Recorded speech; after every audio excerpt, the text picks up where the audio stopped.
Timeless Thomas: How Thomas Edison Changed Our Lives by Jean Beretta. Have you ever thought about inventing something of your own? You're never too young to try. Thomas Alva Edison began experimenting when he was just a boy. That's right, it was the beginning of a life dedicated to improving the world with his brilliant ideas and inventions. But Thomas couldn't do it alone. When he grew up, he gathered a large team of scientists, engineers, mechanics, and artisans in Menlo Park, New Jersey. Together, they started the first research and development laboratory in the world. It became known as the Invention Factory. Later, a second lab was built in West Orange, New Jersey. It was even bigger and busier. These were the sites of his greatest successes and his most valuable failures. Edison used his failures as a necessary part of inventing. He once said, "I know several thousand things that won't work," and he would always try again. Present day. We can now record any sound we like and save it. This was not possible before Edison. Edison's lab. Edison's tinfoil phonograph was the first device to record a sound and play it back. It was a major scientific breakthrough and earned him his nickname, the Wizard of Menlo Park. That's pretty impressive for a man who was partially deaf. To record, cover the cylinder to rotate it and speak into the horn. The voice vibrates a needle on the end of the horn. The vibrating needle makes small sound grooves on the rotating tin. To listen, stop and place the needle back to the start. Rotate the cylinder. The needle rides over the sound grooves and place your recording. Present day. If Thomas Edison were alive today, he would be fascinated by the many ways we listen to record sounds. It all started with his phonograph. Edison's lab. Edison constantly improved on his phonograph so it could have multiple purposes. Models were designed for homes and public arcades. Phonographs were also introduced to offices as the first dictation machines. It became possible for office workers to record spoken information, save it, then play it back when they were ready to copy it down. A small phonograph was built for the first talking doll. Present day. Today, the telephone is the easiest and quickest way to contact someone. The telephone was first invented by Alexander Graham Bell, yet Edison improved it. All telephones have a transmitter where we speak and a receiver where we listen, and Edison created a transmitter that was powerful enough to send our voices much farther and make them sound much louder. Edison introduced the world hello as the official telephone greeting. Alexander Graham Bell wanted us to use ahoy hoy. Present day. The photocopier and the tattoo needle seem to have nothing in common. Yet they are both based on Edison's electric pen. It was the first motorized copier, like a tattoo machine.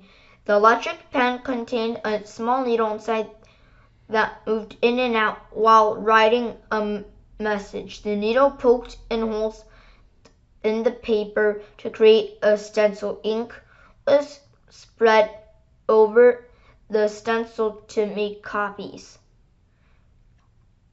Lewis Carroll, the author of Alice's Adventures in Wonderland, was a big fan of the electric pen. Present day. Need a battery? Take your pick. Today, there are made in many shapes and sizes. One of Edison's biggest successes was his nickel iron storage battery. It was originally created to power an electric car, but since the electric car didn't catch on, he found many other important uses for it. For example, Edison's battery was used to power buoys, local delivery trucks, rural homes, railway cars and signals, boats and submarines, and miner lamps. Present day. Before vending machines became a popular stop for tasty treats, when members of a government cast a vote, they used a very basic voting machines. The X-ray machine is a common way to photograph the inside of our bodies. Thomas Edison Edison had the idea of a large-scale vending machine for the urban poor. It featured coin-operated openings across a wall, each one filled with necessities like coal and farm produce. Thomas Edison invented a vote recorder for the government. It was his very first patent. Having a patent means you legally own an invention. Over the course of his career, he was awarded 1,093 patents for his ideas. Edison's fluoroscope, the first example of X-ray technology, it generated bright, basic, and fast images. The basic design is still used today. Present day. When we hear the Hollywood, we think of lights and big movies and glamorous celebrities. But did you know that Hollywood is not the birthplace of movies? The industry was essentially started at Edison's lab. His goal was to offer an experience that does for the eye when the phonograph does for the ear. Edison's lab. So Edison created the first motion picture camera. The Phonograph technology was similar to our modern movie cameras. He also built the first movie studio and called it Black Maria because it resembled a police patrol wagon with the same nickname. Movie lights did not exist yet, so they opened the roof and used the sunlight. As the sun moved, the studio followed it on a revolving track. Present day. Today we can watch our favorite movies on a big screen at home or even on our phones.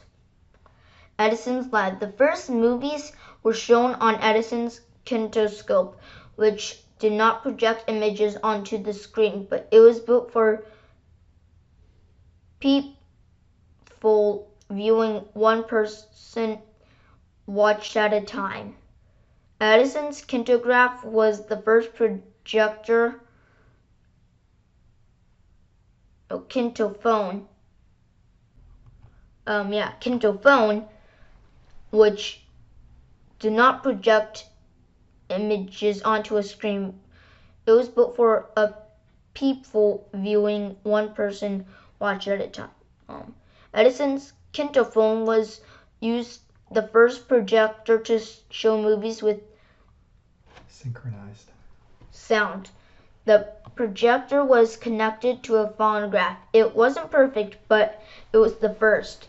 When people watched movies for the first time, they were amazed to see even the simplest movements like a woman dancing, a man sneezing, a boat in the water, a man posing, a rooster walking. Present day. It's very possible you may have walked on a pavement created in Edison's factory. Edison's cement was used for all sorts of constructions like dams, buildings, roads, sidewalks, and the original Yankee Stadium. He even built a few cement houses. Oddly enough, his successful cement businesses was the result of a major failure.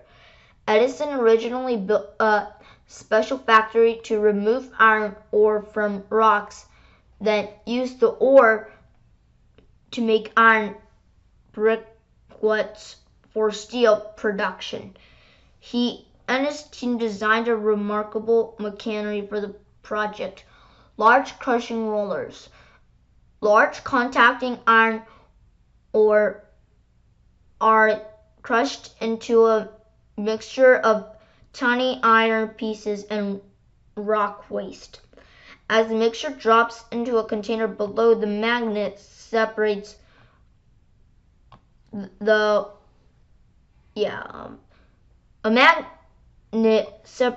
iron ore pieces from the rock waste.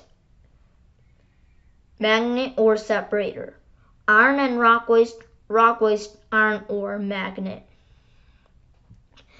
The iron ore project failed, but instead of being discouraged, the team changed their plans to use the rock waste to manufacture cement success. It was necessary to roast the large supply of cement mixture, so Edison designed a roasting kiln that was 150 feet long, more than twice of average kilns.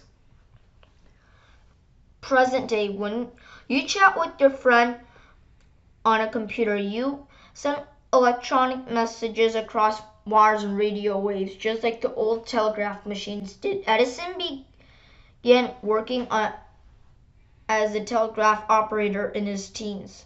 Present day, we use radio waves to transmit all types of signals, including those from mobile phones to radar, television, and radio.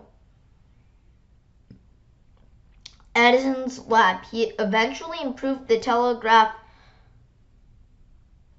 technology with machines that could not only send messages faster, but could also send several different messages on the same wire in opposite directions.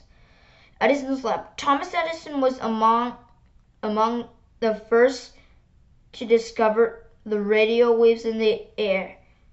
Although at the time he could not fully explain his discovery. Present day, our quality of his life has certainly been improved by the extraordinary work of Thomas Edison and his colleagues at the labs. Think about this. Bedtime stories would be very different today if it were not for Edison's most popular and important invention, the incandescent light bulb. Edison's lab. After thousands of experiments, Thomas Edison produced a light bulb that was perfect for homes and offices. It was sturdy, safe, and bright, so it burned a long time. This breakthrough ultimately changed the way we live and also excellent for shadow puppets. Present day. Edison's bulb worked as a part of an elaborate light and power system large enough to power an entire city. He once told a newspaper that he would be the first person to light up a portion of New York City. It took 4 years of hard work, but he kept his word. Edison's lab. Edison built the first large electric generator and power system on Pearl Street in Manhattan.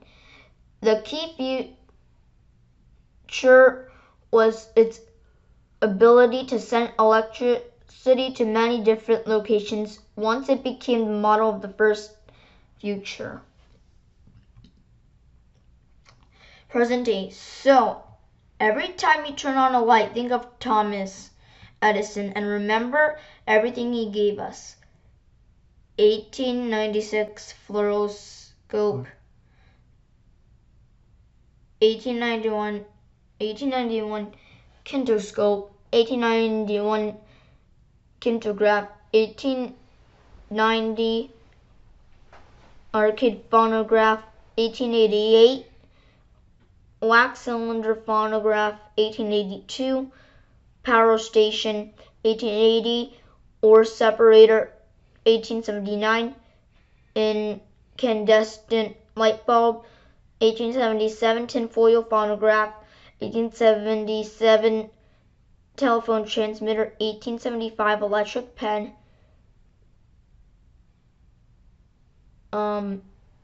quadruplex,